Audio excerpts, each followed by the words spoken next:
안녕하세요, 그렉입니다. 지금 영상을 찍고 있는 건 진짜 유튜브 브이로그 초신자들, 진짜 처음에 아직 시작도 안 하고 고민한 분들한테 좀 도움이 되지 않을까 싶은 영상이고요. 제가 알고 있는 노하우들에 대해서 조금 공유를 해보려고 공감대를 형성하기 위해서 유튜브를 영상을 제작을 하고 있어요. 처음에 유튜브 브이로그나 개인적인 영상을 제작을 하잖아요. 이렇게 제작을 준비를 할 때 맨 처음으로 알아보는 게 카메라에 대해서 알아봅니다. 그렇죠? 그래서 카메라에 대해서 알아보면 벽이 생겨요. 높은 벽이 생깁니다. 와, 가격이, 가격이 그렇습니다.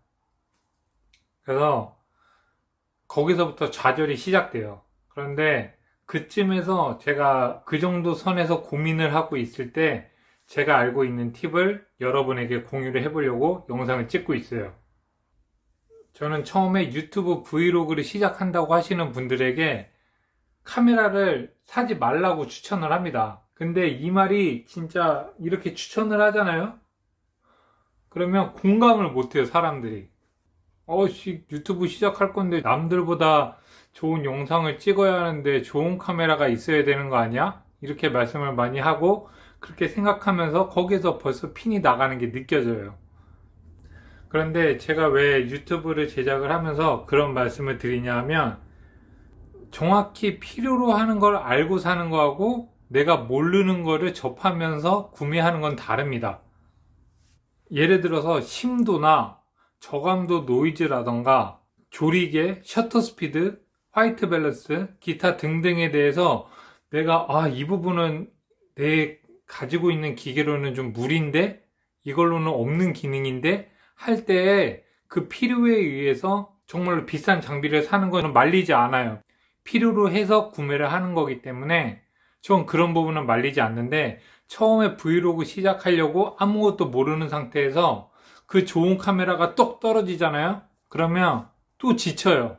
그 기계를 제대로 쓸 줄 알기 위해서 굉장히 많이 에너지를 소비하기 때문에 굉장히 금세 지칩니다. 그래서 처음부터 그 장비들을 쓰기보다 일단 미디어적으로 내가 영상을 만들어서 올리는 게 먼저 익숙해져야 합니다. 그러면 그런 영상을 찍기 위해서 저희한테 카메라는 필요하잖아요. 그럴 때 저희 주머니 속에는 200만원짜리 카메라가 이미 손 안에 들어와 있다는 것을 알고 계셔야 합니다. 요새 핸드폰이 화질이 미쳤어요. 미쳤어. 어떤 느낌이냐면 낮에 빛이 있는 상황에서는 핸드폰 카메라하고 300만원짜리 카메라하고 같이 영상을 찍잖아요. 블라인드 테스트를 해보잖아요. 제 눈으로는 진짜 구분 못 하겠더라고요. 정말로 요새 핸드폰 카메라들이 성능이 너무 좋아진 거 저는 너무 많이 느끼면서 지내고 있습니다.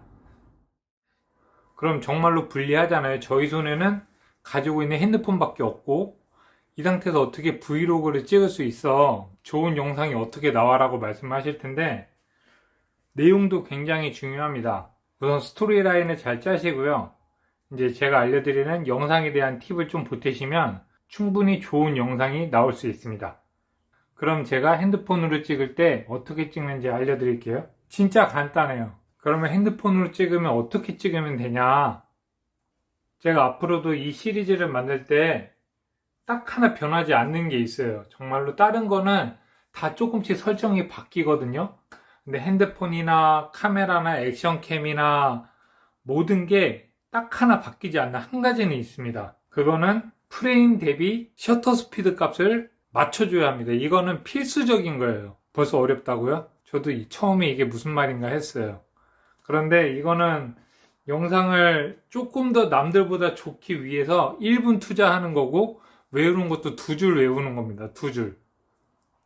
이 2줄은 분명히 알고 촬영을 하는 것과 모르고 촬영하는 거는 굉장히 다릅니다. 그러면 그 설정값이 무엇이냐? 프레임 대비해서 셔터 스피드는 2배로 놓습니다. 주로 프레임은 24프레임이 있고요. 30프레임이 있어요. 24프레임일 때는 셔터 스피드가 50분의 1초, 30프레임일 때는 셔터 스피드가 60분의 1초로 놔둡니다. 이 두 가지만 알면 끝이에요. 그러면 24프레임과 30프레임의 차이는 뭐냐 하면 조금 더 움직임에 대한 잔상이나 블러라는 게 있는데, 지금 저는 초심자들을 위한 영상을 만들고 있잖아요.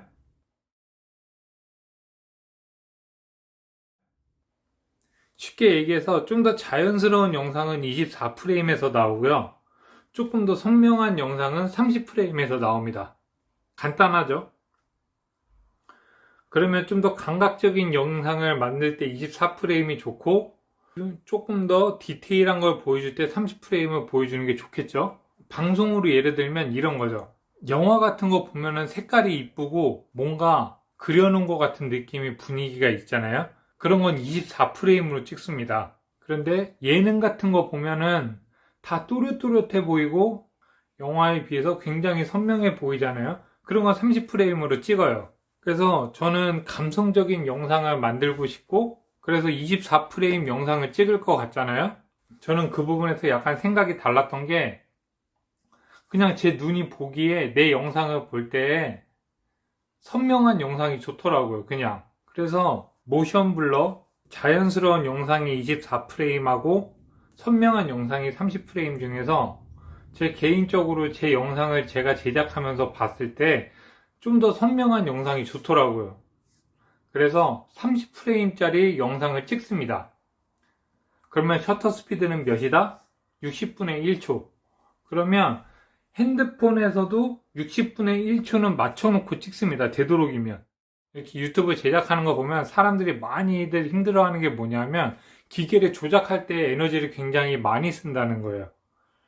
화이트 밸런스, 셔터 스피드, 구도, 각도, 막 ISO 막 다 만져가면서 찍으면 영상 퀄리티는 엄청 올라갑니다. 근데 영상을 찍고 브이로그를 찍기도 전에 지쳐요. 그래서 저는 최대한 자동에서 매뉴얼을 조금씩 활용하지 매뉴얼인 상태로 촬영하는 경우가 굉장히 없어요. 특히 브이로그는. 왜냐하면 브이로그는 카메라가 있으면 카메라를 원래 보는 각도에서 있는 게 아니라 카메라 뒤집어 놓고 있잖아요.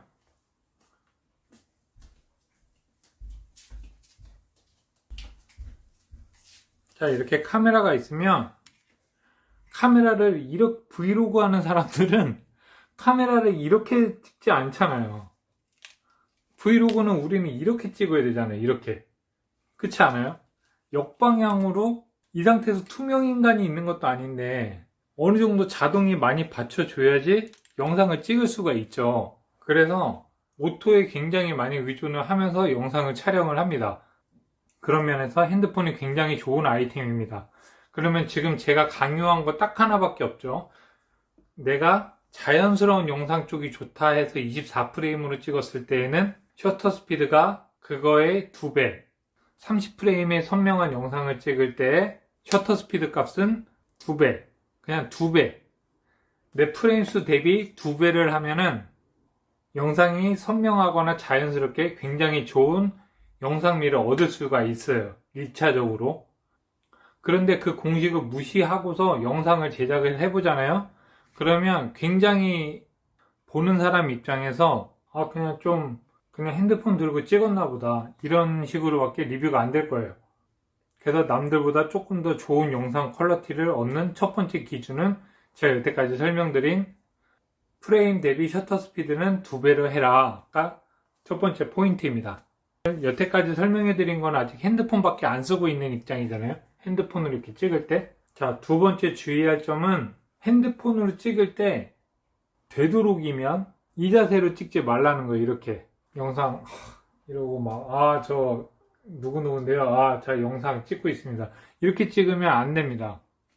왜 안 되냐 하면요, 브이로그는 주로 인터뷰가 많거든요. 내 스스로 그냥 혼자 떠드는 거잖아요.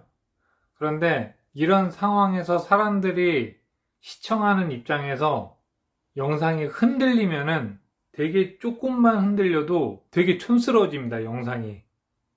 무슨 말이냐면, 자, 이렇게 들고, 이렇게, 저 누구누구입니다. 이렇게 촬영을 할 때 지금 아주 미세하게 움직이죠? 이게 영상에 그대로 들어갑니다. 손떨방이 있어도 이 영상에 움직이는 게 들어가요. 더 촌스러울 수밖에 없는 이유가, 이건 진짜 제 공식인데, 십자가를 그려놓을게요. 십자가가 있잖아요. 세로축 안에서 이 횡축이 변하면서 앵글이 들어가면 영상이 또 엄청 퀄리티가 낮아집니다. 근데 이렇게 찍게 되잖아요. 그러면 정말로 정확하게 고정을 해도 지금 살짝씩 떨리죠. 이게 영상에 들어가요. 좀 크게 확대해 보면 이런 식으로 가로축이 이렇게 변하잖아요. 그러면 영상이 진짜 퀄리티가 떨어집니다. 그래서 되도록이면 고정해 놓고 쓰는 게 좋습니다. 그래서 이쯤에서 하나 구매해야 되는 게 카메라가 아니라 삼각대를 구매를 하셔야 될 거예요. 그래서 삼각대 위에다 올려놓고 촬영하는 습관을 핸드폰이 있을 때부터 들이셔야 합니다. 그게 두 번째 기준이에요. 아마 삼각대라는 거를 거의 인생에서 써본 적이 몇 번 없기 때문에 굉장히 불편하실 거예요. 삼각대는 내 비서라고 보면 돼요. 진짜 브이로그 할 때에는 내 비서입니다. 비서. 나 말고 날 찍어주는 누군가 핸드폰을 들고 있는 거랑 똑같은 거잖아요. 그래서 삼각대까지는 필요하다. 그리고 가로축이 많이 흔들리면 안 된다. 는 것까지 설명을 해드렸고요. 삼각대 고를 때도 팁이 있습니다. 삼각대 고를 때에는 내 키, 내 시야만큼 핸드폰이 거치가 되는 걸 고르시는 걸 추천을 해드립니다. 그리고 중복을 하더라도 정말 가벼운 삼각대를 구매하시는 게 좋아요. 처음에는. 핸드폰이 그렇게 무거운 장비도 아니고 고작 핸드폰 하나 정도 거치할 정도면 충분한데 높이가 내 눈높이 정도는 돼줘야지 영상을 촬영할 때 불편하지 않으실 거예요. 그런데 여기서 내가 좀 마음 먹고 그래 기왕 사는 거 중복 투자하기 싫어서 조금 비싼 삼각대를 보잖아요. 그리고 구매를 하게 되면 어떤 일이 생기냐면 삼각대 들고 다니는 게 너무 무겁다 보니까 또 영상을 찍기 싫어집니다. 그래서 그냥 싸더라도 가벼운 삼각대, 싸고 가벼운 삼각대 사셔서 나중에 중복 투자를 하시더라도 싸고 가벼운 삼각대 사시면요. 나중에 또 쓸 일이 분명히 생깁니다. 제가 쓰고 있는 저렴하고 높이도 높고 가벼운 삼각대가 있긴 한데 오늘은 삼각대 소개하는 시간은 아니니까 우선 그 정도 소스까지 드리는 걸로 할게요. 좀 검색해보고 정 삼각대가 어떤 게 좋은지 모르겠다 하면은 저한테 개인적으로 질문해 주시면은 그건 친절하게 또 답변을 드리고 다음에 그 삼각대에 대한 리뷰도 영상으로 남기겠습니다. 제가 적극 추천하는 모델이고요. 삼각대 소개는 패스 하겠습니다. 마지막으로 네 번째가 있어요. 네 번째. 핸드폰 촬영의 최대 단점이 하나 있어요. 핸드폰이라고 무조건 잘 찍히지는 않아요. 그 마지막 네 번째 단점이 뭐냐면 핸드폰 촬영은 다 좋은데 저조도에서 엄청 약합니다. 저조도가 뭐냐? 이건 진짜 초심자를 위해서 제가 방송을 하는 거잖아요. 저조도 뭐냐? 엄청 빛이 없는 상황에서 영상을 촬영할 때 좋은 결과물을 결코 낼 수 없어요. 햇빛이 없는 곳에서 영상을 촬영하면